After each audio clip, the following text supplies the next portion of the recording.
Christelle Morancé, bonjour. Bonjour. Merci de répondre aux questions de RCF Sarthe. Vous êtes avec nous en duplex depuis Nantes. Nous remercions d'ailleurs nos collègues de Fidélité pour permettre ce duplex. Vous avez été réélue le 2 juillet 2021 présidente du Conseil régional des Pays de la Loire. Avant de tirer un bilan de ces 2 années, nous allons, si vous le voulez bien, revenir sur les émeutes récentes qui ont secoué la France pendant 5 nuits. D'après vous, qu'est-ce que ces événements traduisent de notre pays ? Écoutez, pour commencer, j'aimerais vraiment saluer le travail des forces de l'ordre, nos policiers, nos pompiers, les policiers municipaux, l'ensemble des gendarmes qui ont fait face à une situation, j'ai envie de dire, que je qualifierais d'extrême. Peut-être revenir sur 2 points. Le premier point, c'est déjà de l'extrême violence des émeutes et le ciblage des policiers. Autant de blessés côté forces de l'ordre en une semaine d'affrontement qu'en 3 semaines en 2005. Et puis moi, ce qui m'interpelle particulièrement, c'est l'âge de ces délinquants qui ont majoritairement entre 14 et 18 ans et qui dit 2 choses. D'abord, le délitement de l'autorité parentale et puis, bien évidemment, la solitude dans laquelle se trouvent de nombreuses femmes qui élèvent seules leurs enfants. Et je pense que ce qui vient de se passer, ça ne doit pas rester lettre morte, mais bien évidemment d'avoir une action très concrète. Et je me permets, c'est vrai que là, on l'a vu dans l'ensemble des quartiers, même dans des villes un peu moyennes telles que Laval, mais la Mancelle que je suis a le souvenir aussi, il y a quelques temps, je crois que ça fait un peu plus de 2 ans maintenant, d'avoir été dans le quartier des Sablons un lundi après-midi. Je me permets de relater ce fait qui en dit long sur ces quartiers. Et notamment, j'étais avec des personnes qui vivent dans ces quartiers et qui m'exprimaient leur ras-le-bol. Et donc, tout un quartier, notamment au niveau du centre commercial, il y avait des jeunes qui avaient le même âge, entre 14 et 18 ans, et à peine même 18 ans. Et je ne pouvais pas accéder à ce quartier-là. Et moi, ça m'a vraiment choquée. Carrément pas accéder en tant que présidente de région ? Oui, ou en tant que particulière ? Non, mais j'étais en tant que présidente de région et les personnes qui m'accompagnaient, je disais, on va aller dans ce quartier. C'est pas des jeunes qui ont l'âge de mes enfants qui vont bloquer. Qu'à un moment, il y a un dialogue, il y a un échange et ils peuvent pas bloquer. Et je n'ai pas pu accéder à ce quartier. Et moi, ça m'a vraiment interpellée. Et ce qu'on a vu ces derniers jours, ça reflète vraiment ce qui s'y passe dans ces quartiers et c'est inacceptable. Et donc, il faut une réponse forte, courageuse, qui va sur 2 niveaux. Pour moi, d'abord, le premier niveau, c'est bien évidemment rétablir l'ordre républicain. Je pense restaurer aussi l'autorité. Et j'interroge aussi sur le rôle des parents parce que en tant que maman, j'ai aussi 2 enfants qui ont 14 et 16 ans et je suis désolée, mais à 14 et 16 ans, vous n'êtes pas en pleine nuit dehors. Et puis, cet enjeu aussi, bien évidemment, de reconquérir ces quartiers, de parler à cette jeunesse et notamment en termes de formation, en termes d'emploi. Et je pense que ça, c'est une grande responsabilité. Et ce qui s'est passé, moi, j'en attends vraiment des réponses très concrètes parce que c'est inacceptable. De nombreuses mesures ont été proposées. Votre ancien parti, les Républicains, s'est montré parmi les plus actifs.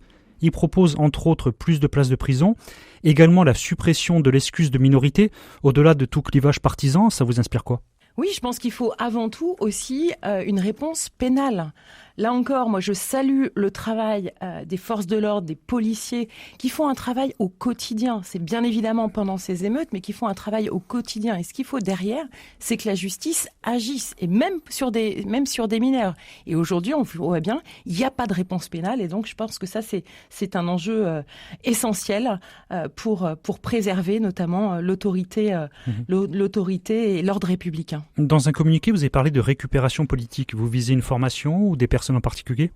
Écoutez, moi j'ai été extrêmement choquée pendant ces émeutes de voir certaines déclarations politiques d'élus au niveau national de ne jamais condamner les violences et notamment de ne pas entendre le soutien vis-à-vis de nos policiers. Et ça, c'est extrêmement dangereux. Ce sont des élus de la République et je pense que dans un contexte comme celui-ci, on se doit d'avoir un rassemblement et de condamner des actes qui sont inadmissibles.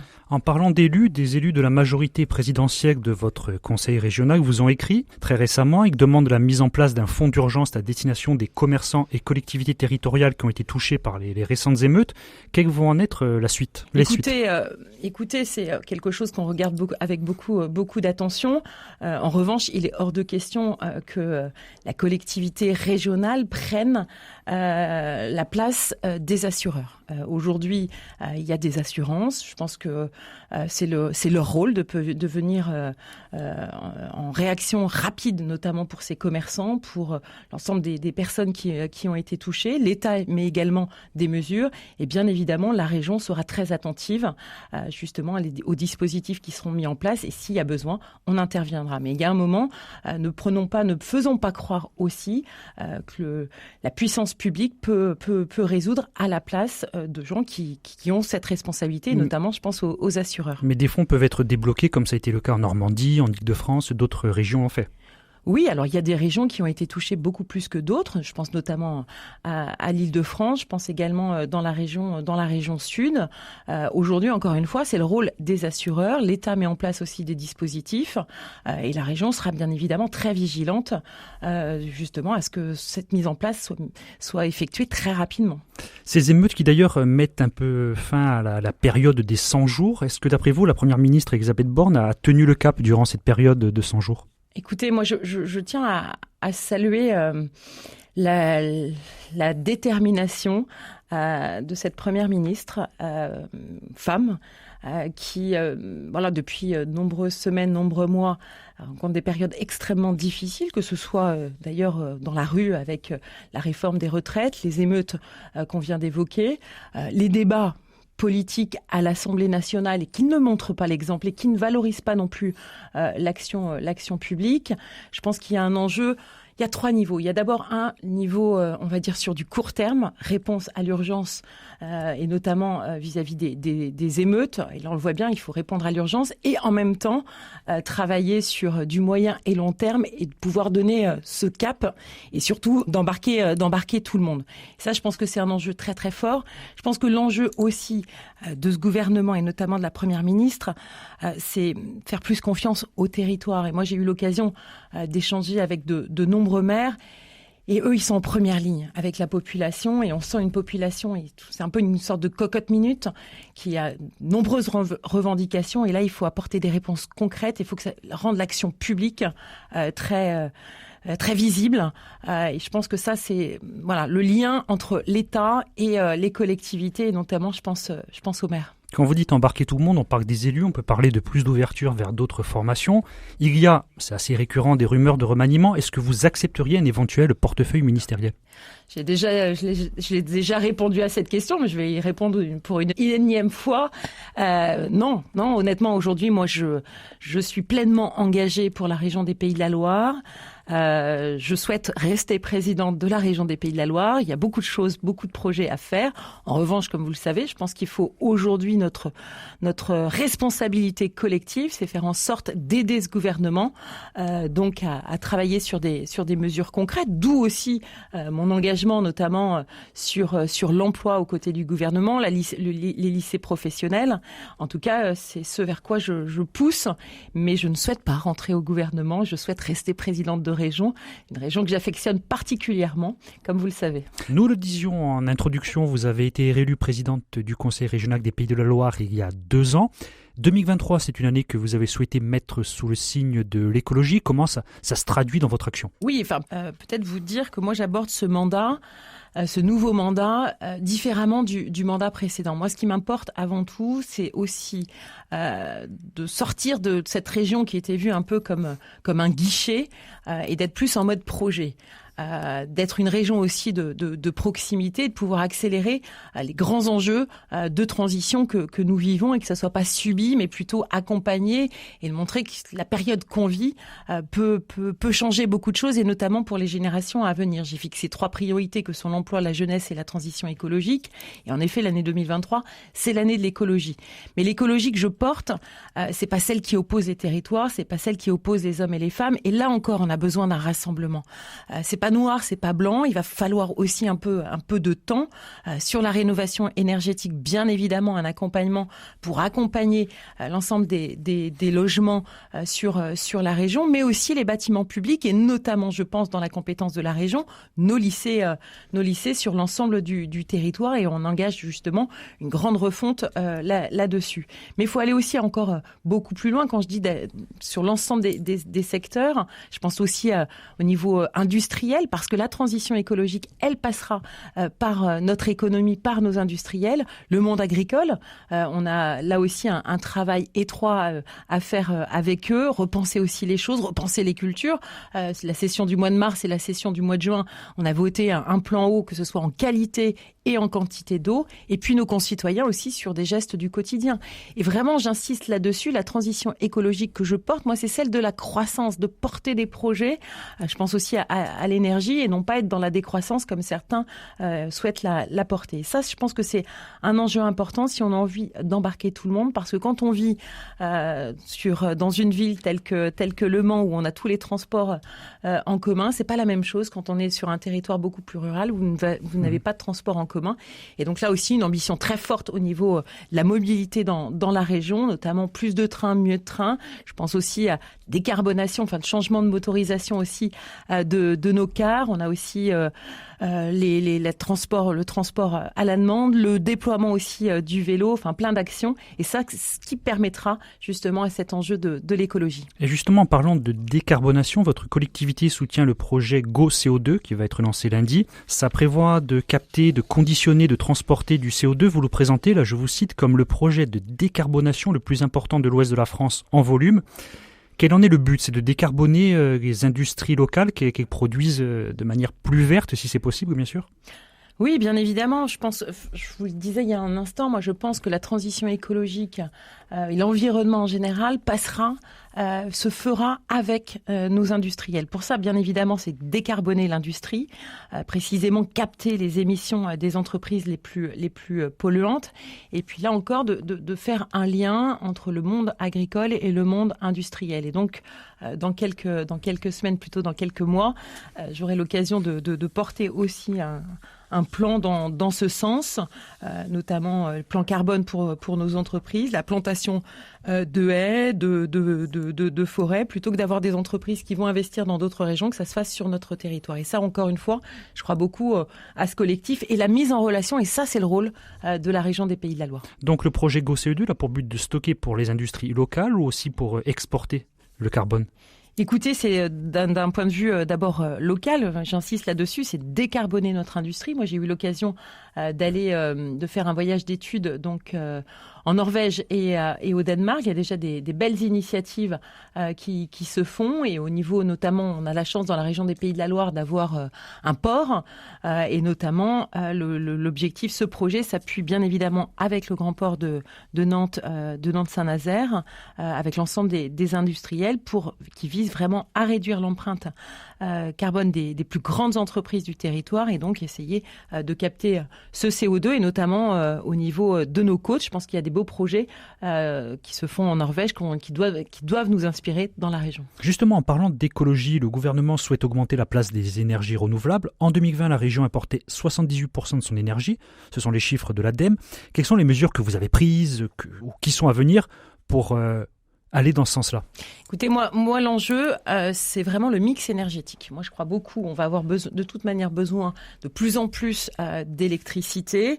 On voit bien le contexte aussi international, notamment avec la guerre en Ukraine, nous oblige à travailler sur cette souveraineté énergétique. On est à l'ouest, au bout du pays. On a une centrale à charbon qui est bien évidemment vouée à disparaître. Là aussi, il faut anticiper cette fermeture et pas être sur du court terme. Moi, je travaille notamment avec un projet éco-combuste sur cette centrale qui va être sur du court moyen terme. Et puis après, quel avenir pour cette centrale? Je pense notamment cet enjeu aussi derrière de SMR, de mini-centrales nucléaires adossées à de l'hydrogène, parce qu'on a un outil industriel extraordinaire, un savoir-faire extraordinaire, mais tout ça s'anticipe. Et on le voit, aux États-Unis, l'ensemble des centrales à charbon se transforment en SMR. Aujourd'hui, la technologie n'est pas totalement aboutie, mais moi, je veux être un territoire d'expérimentation et pilote, parce que quand on a un outil comme celui-ci, on le laisse pas, on ne réagit pas au dernier moment, ça s'anticipe. Quand je dis mix énergétique, bien évidemment le nucléaire, mais également le développement de l'éolien, et notamment quand on a la chance d'avoir une façade maritime avec le premier parc éolien en mer à Saint-Nazaire, à Saint-Nazaire, un deuxième parc qui est en projet, notamment sur les 2 îles Noirmoutier et l'île-Dieu. Et je pense qu'on doit pousser encore ces parcs éoliens en créant une vraie filière sur le territoire avec des emplois. On est la première région française en termes d'emploi sur l'éolien. Ça doit se structurer, ça doit faire travailler tout un écosystème et notamment le monde économique, mais également des formations. Et ça, l'enjeu aussi, c'est d'avoir des formations sur le territoire. Après, ces parcs, et comme j'ai pu l'évoquer avec le gouvernement, il faut que ça se fasse dans la concertation, associer bien évidemment les maires, associer également les pêcheurs et trouver vraiment des solutions tous ensemble. Ça compte aussi l'éolien terrestre ? Écoutez, parce qu'en Sarthe, la mer, c'est vrai qu'on pense souvent à Saint-Nazaire, mais il y a également des projets éoliens à l'intérieur des terres. Bien évidemment, mais moi je porte avant tout ces projets d'éolien offshore parce que je pense qu'on a une vraie filière à créer sur le territoire. Et là, je pense aussi à l'éolien flottant. Là, il y a des technologies, on a des expérimentations qui se font et on doit le pousser, qui sont plutôt loin des côtes, donc de l'acceptabilité. Après, sur l'éolien terrestre, moi je suis très objectif sur le sujet. Si on veut une souveraineté énergétique, il faut aussi développer l'éolien terrestre. Mais ça doit se faire là encore en concertation avec les territoires, ce qui n'est absolument pas le cas aujourd'hui. Et puis arrêter ce côté mitage un petit peu partout. On voit 2-3 éoliennes par-ci, 2-3 éoliennes par-là. Il faut faire des énormes parcs selon vous ? Il faut des énormes, il faut des parcs, mais avec une acceptabilité encore une fois du territoire, mais plutôt que de faire du mitage partout et puis préserver aussi notre patrimoine naturel. Et tout ça se fait dans la concertation. Et je pense qu'on oublie, dans ce qui crée des colères, on oublie vraiment cet enjeu de concertation. Et moi, ce que je retiens aussi énormément de ce voyage d'études en Norvège et au Danemark, ils sont pas spécialement tous favorables à tous les projets. En revanche, il y a une vraie concertation, des vraies améliorations des discussions des uns et des autres, et les projets se font. Là, on a un côté un petit peu trop vertical, et donc je pense que c'est important de retrouver ce sens du rassemblement, je pense, qui permet de faire nation et qui permet de faire avancer les grands projets, parce que ça, c'est essentiel. Et depuis quelque temps, notamment post-crise Covid, on est sur l'immédiateté du court terme, et moi, ce que je souhaite porter au sein de la région aussi, c'est des grands projets sur du moyen et long terme. Le Covid, c'est un peu remis au centre du village, si vous me pardonnez le jeu de mots un peu facile, le rôle du maire aussi. Oui, bien Selon évidemment. vous, ça joue parce que c'était Emmanuel Franco, ici au micro de RCF Sarthe, qui se plaignait parfois que sur des projets tels que l'éolien, les maires, ou tout du moins les collectivités locales, sont souvent pas assez sollicités par l'État. Bien sûr, ça c'est pour ça que c'est essentiel de sortir de ce côté très, très, très vertical, mais quels que soient les sujets. Et vraiment, je crois beaucoup, moi, au collectif, travailler main dans la main et vraiment dans l'intérêt général. Et je pense qu'il y a aussi besoin d'un dialogue, d'expliquer les choses plutôt qu'aujourd'hui, les projets sont plutôt subis que portés, alors qu'on a besoin de porter des grands projets structurants pour notre territoire, et notamment en termes d'énergie, parce qu'on n'a pas le choix. On n'a pas le choix. On aura besoin toujours plus, encore plus d'électricité. Et donc, pour ça, il faut la produire et surtout d'avoir cette souveraineté énergétique. Pas travailler dans le dogmatisme, mais c'est vrai qu'aujourd'hui, chacun est un peu dans ses positions. On parle beaucoup d'éoliens et notamment, vous avez évoqué l'éolien terrestre, mais je suis désolée, quand vous regardez dans certains territoires et notamment dans la Sarthe, les grands pylônes électriques, c'est pas non plus très joli pour nos paysages. Donc, il y a un moment, il faut essayer de structurer, de voir où il y a le moins de nuisances possible et puis éviter ce mitage. Je pense que ça, c'est essentiel. Est-ce que ces projets structurants concernent aussi l'eau ? En ces périodes de sécheresse, on pense aux méga-bassines ? Oui, là encore, faut pas être dans le côté dogmatique. C'est pas noir, c'est pas blanc. Et en fonction des territoires. Si je prends l'exemple du département de la Vendée, il y a des réserves d'eau depuis déjà quelques temps. Il y a eu un changement aussi de culture sur ces territoires au même moment que la mise en place de ces réserves d'eau. Mais ce qui est valable en Vendée ne l'est peut-être pas dans un département tel que le Maine-et-Loire. Et donc, ce qu'il faut, c'est s'adapter en fonction du territoire. Mais en tout cas, ce qui est sûr, c'est que l'eau, c'est un bien précieux. J'insiste là-dessus en termes de qualité d'eau, parce que on a beau être en tête sur pas mal de podiums, en termes de qualité d'eau dans la région des Pays de la Loire, on n'est pas bon. 11% de bonne qualité d'eau. Et là encore, c'est une responsabilité collective. Et puis sur la quantité, on voit bien, il y a un changement et on se doit aujourd'hui d'avoir cette sobriété sur l'eau. Et on ne doit pas avoir la même approche quand c'est l'eau pour nos agriculteurs qui nous nourrissent et qui font vivre l'ensemble de la population que le particulier pour arroser ses fleurs ou remplir sa piscine. Mais à un moment, moment, il faut embarquer tout le monde et il y a aussi une responsabilité vis-à-vis des agriculteurs là-dessus. En tout cas, c'est tout le travail qu'on essaye d'initier au sein du conseil régional. Moi, j'ai eu l'occasion de rencontrer il y a quelque temps, notamment les maraîchers nantais qui ont été aussi victimes de dégradations qui sont inacceptables, alors qu'ils sont justement dans cette transformation de culture, transformation notamment en termes d'eau. Et donc là, encore une fois, c'est un travail collectif. En parlant justement d'agriculture, vous avez rencontré aussi des agriculteurs à Sablé-sur-Sarthe et vous leur avez conseillé de modifier leur image, notamment cette image de se plaindre souvent. Alors c'était à La Ferté-Bernard, dans le cadre le mois dernier. De la présidente à votre rencontre où je suis en immersion totale pendant 48 heures sur un territoire où je rencontre l'ensemble des acteurs et notamment une réunion avec une quinzaine d'agriculteurs. Et vous le savez, moi je défends ardemment notre agriculture parce que c'est la force de la région des Pays de la Loire. Je crois dans nos agriculteurs. C'est eux qui nourrissent la population. Mais c'est vrai qu'on évoquait le sujet de recrutement, le manque de personnes en formation, que ce soit formation initiale ou continue. Ce que je leur ai dit, ce qui est essentiel, aujourd'hui, ils sont face à des attaques qui sont inacceptables. L'agribashing au quotidien, leurs enfants subissent ces réactions dans les cours de récréation. Et je leur ai dit, il faut changer cette image. Et ce qu'il faut, c'est porter des messages positifs, de combattre cet enjeu de communication par rapport à certains détracteurs. Mais ils ont peut-être des raisons de se plaindre, justement. Oui, mais je reste convaincue qu'ils ont plein de choses à porter et je pense qu'ils n'osent pas. Et typiquement sur la transition écologique, sur l'environnement, ce sont les premiers écologiques de nos territoires. Quand on s'engage, quand on décide de devenir agriculteur, c'est parce que on a un attachement profond à la nature. Et ça, il faut le communiquer. Nous, on a mis en place avec la Chambre d'agriculture les fermes bas carbone. Il y a des engagements très forts, mais ça, il faut le communiquer. Je pense que c'est important aujourd'hui si on a envie d'attirer des nouvelles générations, et je pense notamment à la transmission de nos exploitations, pour ça, il faut générer aussi une image positive et ils ont plein de choses à dire. Christine Morancet, vous êtes Mansec, vous avez rappelé tout à l'heure votre attachement à la Sarthe. Nous avons fêté cette année le centenaire des 24 heures. Tous les records de fréquentation ont été battus. La région compte parmi les propriétaires du circuit. Quel bilan vous tirez de cette course ? Écoutez, c'est une grande fierté en tant que présidente de la région des Pays de la Loire d'avoir cet événement mythique et notamment cette année le centenaire et on a vu c'était une grande fête populaire, de voir aussi ce grand rassemblement, des sourires dans l'ensemble des rues du Mans et sur l'ensemble du département de la Sarthe. Et là encore c'est un enjeu de rayonnement du territoire. Je pense notamment à la retransmission sur l'ensemble des pays qu'il peut y avoir. Je pense que ça, c'est un événement très, très fort.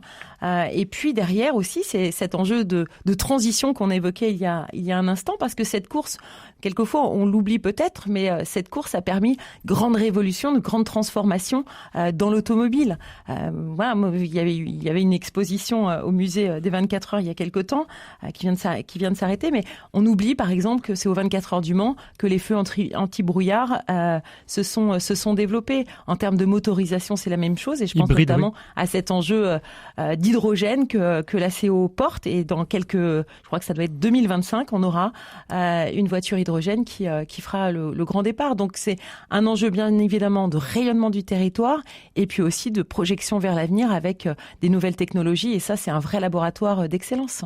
Dernière question, Christine Morancet. Vous avez lancé, c'était au printemps, le Big Bang de l'emploi, un grand forum qui a été annulé à Nantes d'ailleurs, mais qui a eu lieu dans les autres grandes villes, dont le Mans. Est-ce qu'on peut en tirer, a posteriori, un bilan, c'est aussi bien un bilan chiffré en termes de coûts qu'en termes de conséquences, de bénéfices ? Oui, alors c'est la première année que nous lancions le Big Bang de l'emploi. L'objectif, c'est que bien évidemment cet événement perdure dans le temps. Il y aura une deuxième édition donc en 2024. Nous avons fait donc 3 éditions pour cette année. Donc c'est sur Angers, Laval et Le Mans. C'est 15 000 visiteurs sur ces 3 dates. Et aujourd'hui, on voit bien, c'est l'objectif de cet événement, c'était de porter avec un double objectif, j'ai envie de dire, d'abord l'orientation tout au long long de la vie pour nos jeunes, pour leur ouvrir le champ des possibles, mais également pour les demandeurs d'emploi. Et puis derrière cette rencontre entre nos entreprises du territoire et puis les demandeurs d'emploi ou les personnes en reconversion. Et je pense que ça a été une vraie réussite. Et moi, ce qui m'a marqué particulièrement, c'est que le vendredi était plutôt consacré aux jeunes, collégiens, lycéens. Et beaucoup sont revenus le lendemain avec leur famille. Et ce que je souhaitais avant tout, c'est que ce soit un événement qui sorte un petit peu de l'ordinaire, qui bouscule un petit peu les idées reçues. Pour donner notre image du marché d'emploi.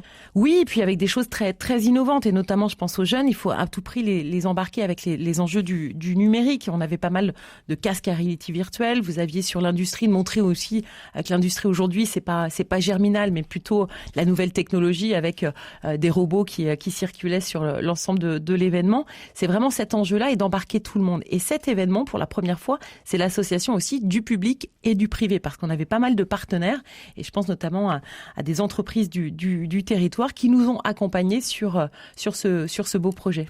Qu'est-ce que vous répondez à vos opposants qui disent qu'avec un taux de chômage inférieur à la moyenne nationale, 6,1% contre 7,2%, cet argent, d'après eux, aurait pu soutenir l'action des acteurs locaux de l'emploi, de la formation professionnelle, qui ont subi, pour rappel, des coupes budgétaires, au moins de 2 millions d'euros. Écoutez, moi, je suis très à l'aise là-dessus, qu'il y a un moment, moi, je veux porter des événements, je l'ai dit au démarrage de notre entretien, la région, c'est pas uniquement le guichet. Moi, j'ai fait une grande priorité, celle de l'emploi. Je veux être la région du plein emploi, atteindre 3,5%. Aujourd'hui, on a des entreprises qui peinent à recruter et on voit bien qu'il y a un enjeu d'associer l'ensemble des acteurs sur cet enjeu de l'emploi. Bien évidemment, en travaillant aussi avec les communautés de communes ou les communes, notamment, je pense qu'en termes de mobilité, garde d'enfants, logement, sur les enjeux de la formation. Et là, on va aller encore beaucoup plus loin parce qu'aujourd'hui, on n'a jamais eu autant d'argent de l'État, de la région pour ces enjeux de formation, mais aujourd'hui le retour à l'emploi n'est pas au rendez-vous. Donc moi je suis prête à toujours investir dans cet enjeu-là, mais derrière je veux que ce soit un euro utile, notamment pour nos entreprises. Donc on va inverser un petit peu, un peu la donne, c'est-à-dire qu'on va partir du besoin des entreprises pour aller former. Et là pour moi c'est vraiment un enjeu essentiel parce que à fin avril on avait 14% d'entrée en formation et sur les formations qualifiantes, le retour à l'emploi, on est seulement à 60%. Donc je j'interroge juste les choses. Que font les 40% restants? Donc moi là-dessus, je serai intransigeante. Et puis il faut aussi que la valeur travail soit supérieure aux aides sociales. Et ça, c'est un enjeu qui n'est pas du ressort de la région, mais au niveau national et notamment dans le cadre de la réforme sur l'emploi, dans le cadre de France Travail. J'espère que ces questions seront au cœur des débats politiques au niveau de l'Assemblée nationale ou du Sénat. Donc pour vous, pour conclure, pour trouver une équation entre l'offre et la demande, il faudrait peut-être encore durcir les droits d'accès au chômage? Oui, aujourd'hui, moi je le dis très clairement, le gouvernement a lancé déjà une première réforme, il faut aller beaucoup plus loin. Et puis aussi, encore une fois, avoir une exigence extrême pour les organismes de formation et pour les personnes qui suivent cette formation. Et donc des droits, des devoirs. Et en tout cas, c'est ce que le travail qui est initié au sein du Conseil régional et qu'on présentera à l'automne prochain. Merci Christelle Morancet d'avoir accepté de répondre aux questions de RCF Sarthe. Merci à vous. Et merci à Radio Fidélité Nantes d'avoir permis de réaliser ce duplex.